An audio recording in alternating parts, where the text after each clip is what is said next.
Viewers, welcome to TV Metro Mail, and you are watching Chit Chat. And I am Imamul Haq. I'm very honored today to have a very special guest. My guest today is Mohammad Ehsan. Mohammad Ehsan is a politician. He has been involved in politics for quite a long time. He has been involved in community work as well, and he teaches politics and public administration at various universities. Mohammad Ehsan, welcome to our show. Welcome to TV Metro Mail. Thank you so much for having me in your program. As I have said already, that you are very much engaged in community work and politics. Before we go into other details, would you please give us some idea about your riding from which you are running election for councillor, and you tell us something about yourself. Then we'll move to some other issues. Thank you. Sure. Well, I am running in the municipal elections. It's the Halifax Regional Municipality, and particularly in District 10, which is composed of sort of 25,000 people live in this district, with 18,000 plus or minus voters out of those 25,000 people. It's composed of various neighborhoods. Obviously, as the third tier of local or third tier of government here, it sort of represents few provincial ridings as well. And with amalgamations that happened in the 90s and 80s, many the shape and size of the local governments have changed. So because of that, the size of each and every district in HRM is quite large, and so what happens? It's a combination of different neighborhoods, in particular Fairview, Old Clayton Park, Rockingham, Kearney Lake, and sections of Birchcove. So people with different needs and different aspirations, and and priorities. So that's about the district. And in general, if you ask me about myself, yeah. I teach politics, as you mentioned, politics and public administration management courses in a few universities in Nova Scotia, and I have been doing that for some time. I mean, teaching politics is interesting, and that also encourages you to stay engaged in the community too, I guess.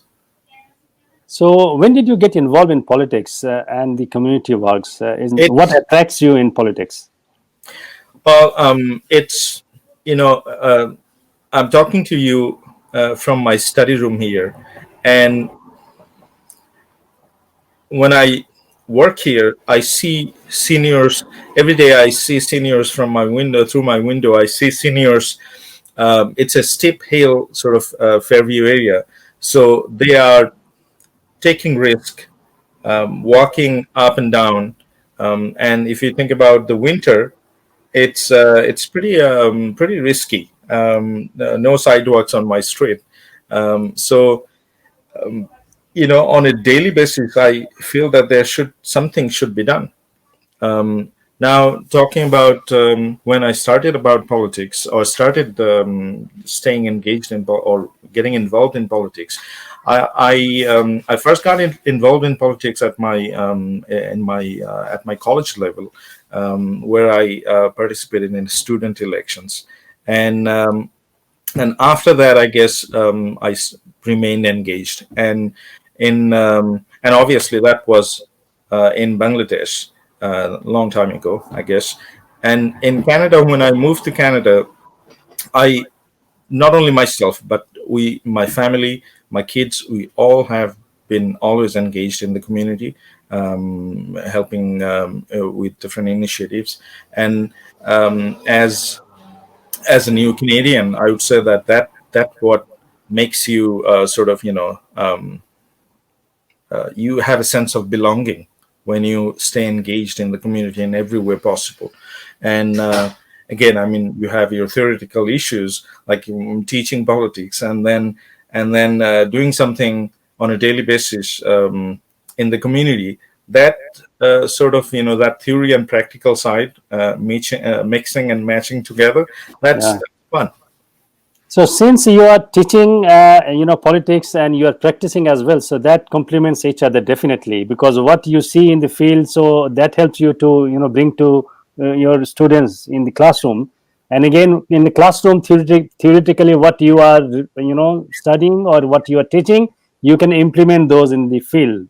That's what you're saying, Yeah. right? Yes, yeah. Okay. There's a sense of, you teach people or teach students how to do stuff, and then you have an opportunity to do those yourselves. So Yeah. that's a fulfilling sort of feeling. Okay. As you're saying that you started, your interest in politics started back in, many, many years ago when you were a student of a college. So, and you were in Bangladesh. So you moved to Canada. Has your perception of politics changed during this time? Because you started your politics engagement in politics in Bangladesh and you moved to Canada, and two different countries, two different, political structure. So how do you see that?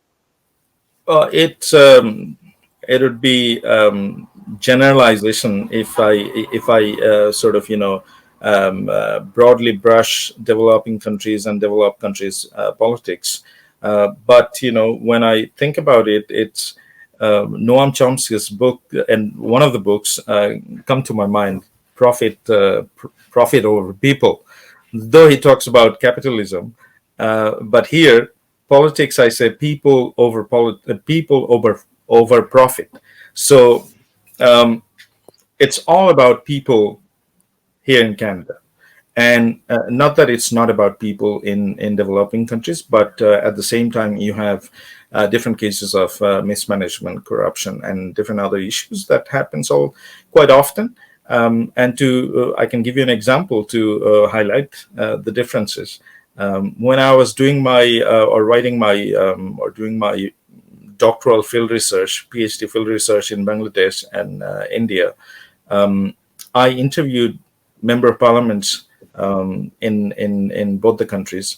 In Bangladesh, I have noticed that those who have been in politics or who have been a member of parliament for 3 decades long, their perception of getting or staying engaged in politics or becoming an MP, doing something in the community is definitely different than a new MP whose intention might not be necessarily be all people oriented. The self interest might work a bit there too. So I think people centered policies is what I see as the main difference between my Canadian experience and places in other countries. And you do what's needed for people, and resolve the issues that they have. That's the main issue here. Thank you very much. Ehsan, I think when we discuss about politics and when we ask something about politics to politicians, they always say or they always mention that they always put people first. And this is people centered. But unfortunately, we have seen, we have experienced politics in different part of the world are different. And the way politicians, say something and the way they practice things are different, unfortunately, particularly in developing countries. I understand that. I have a very specific question about people, but before going into that, I would like to ask you that from your last experience, how you are you doing anything different from your last experience to make your campaign effective? Yes, I would say that I ran in the municipal elections last time back in 2016, and I was a late entrant, a candidate in the elections, and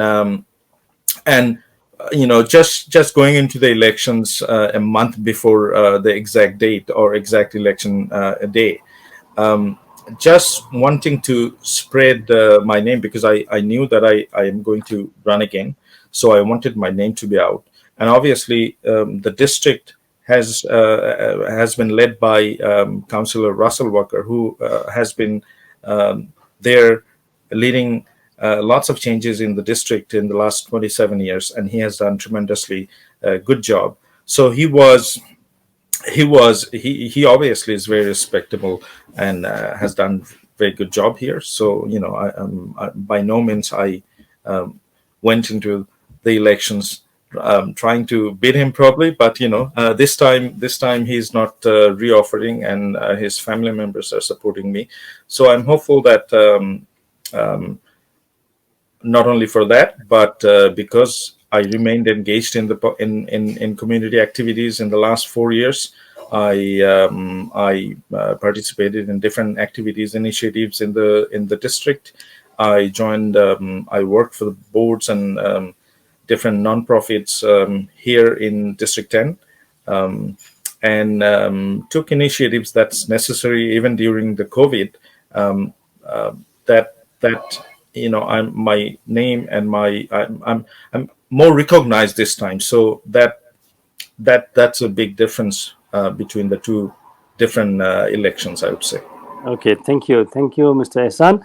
So, with regard to that, the question about people, because be it in politics or any development work, whenever we talk about those, I think we, as I said, that we know that people are very important. We need to mobilize people. We need to engage them in the process.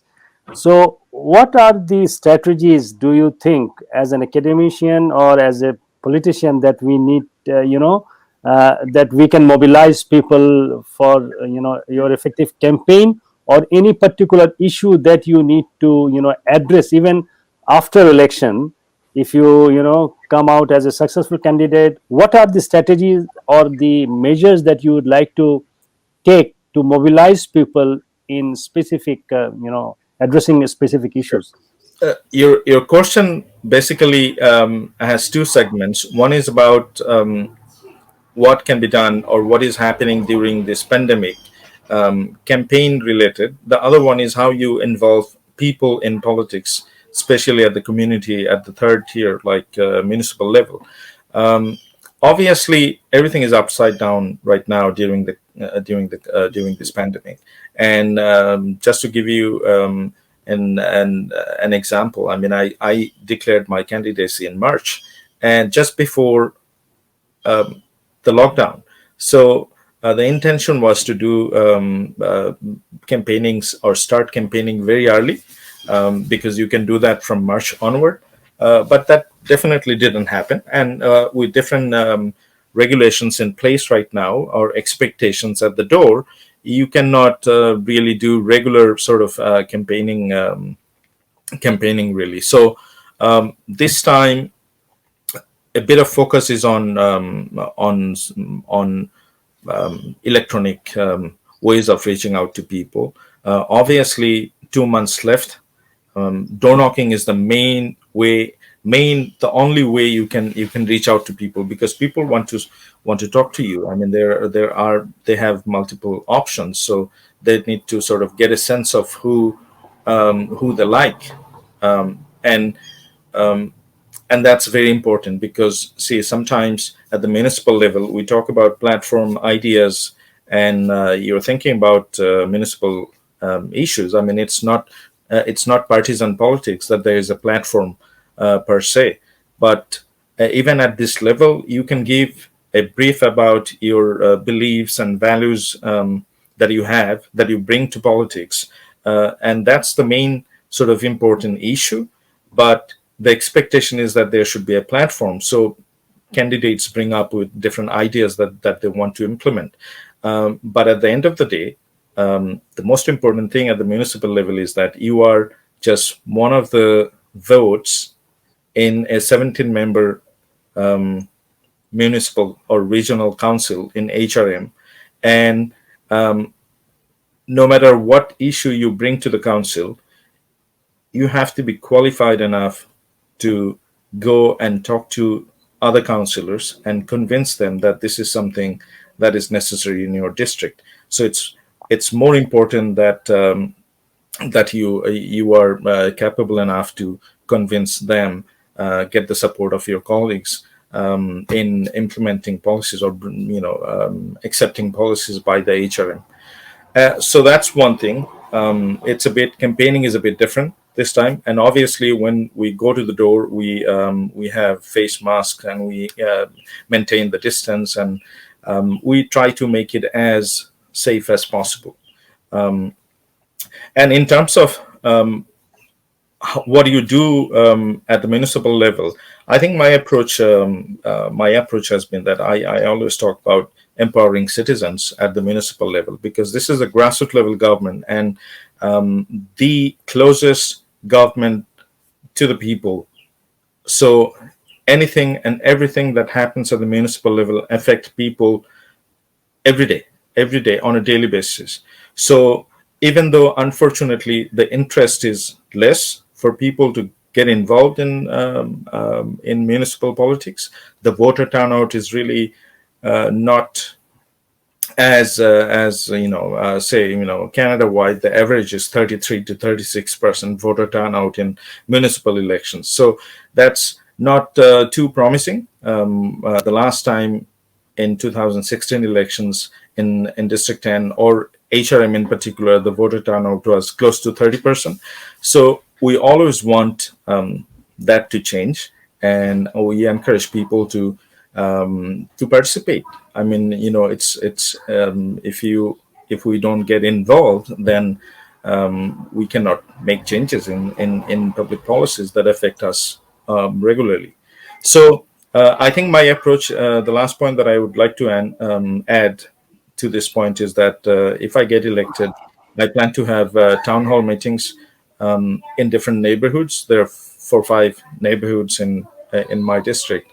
So I'm going to have regular town hall meetings in those districts. The idea is to have heard people's voices, and they have ideas. Different communities will tell me what can be done, what should be done, and you take those ideas to the council. So it's take the government back to the people, make people empowered so that their voices are heard. So you mean that you always prefer to have a consultative process so that people are engaged in the whole process. That's what you're saying, right? Yes, yeah, it should be much more Okay. collaborative decision making at the grassroots levels, and it's important because these decisions are affecting people directly on a daily basis. So that's how I approach local decision makings at the municipal level, and look at the COVID situation too. I mean, we cannot ignore the fact that the municipal revenue has been affected by COVID to a great extent, and now municipalities being the creatures of the provincial governments.